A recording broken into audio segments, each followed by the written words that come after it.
Here's the inevitable about all relationships. All relationships revolve around choice, desire, and self image.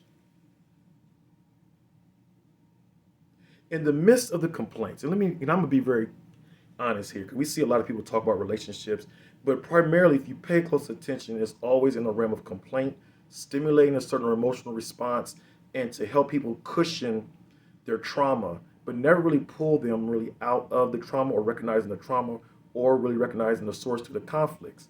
Because a lot of times, why? Because when you start bringing the reflective piece, then you move more towards the resolution.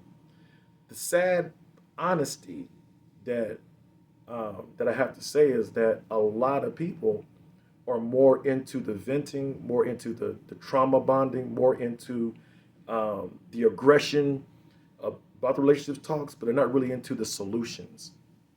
And that's still a reflection. We can even look at that and trace it back to desire, choice, and self image. We can't escape it. Desire, choice, and self image drives our relationships. What is experienced in our relationships reflects back to desire, choice, self image. So the more that we become aware of the existing desires, the motivation behind our choices or decisions, and look at the dominant image that our self is gravitating towards to, it's going to unlock and unveil a whole nother reality to ourselves about ourselves. Here's the basic truth about us: none of us are inseparable from our nature.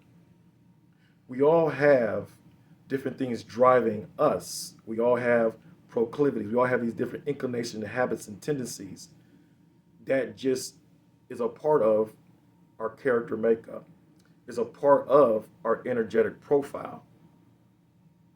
We just can't escape it. Some things we can refine, some things we can maybe eliminate, but there's also things that are just rooted in the core of our energetic makeup of our nature. And so, because of that, depending on our nature, we're going to draw according to what we resonate with in a very um, natural sense. So, some attractions are just inseparable because there's a strong resonance that brings us to each other. But that strength, that resonance, in which we could call a quantum attraction, shows a lot about ourselves. And typically, those that have a super strong connection are the ones that really should probably have a lot of weight and stake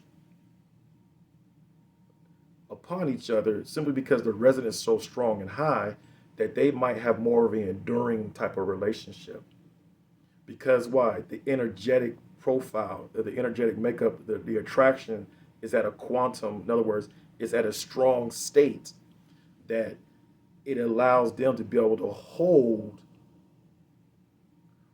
what the nature of their soul is, to have a level of comfort, a level of it can identify with each other. Um, it can see itself in each other, and that's the key part that a lot of us miss.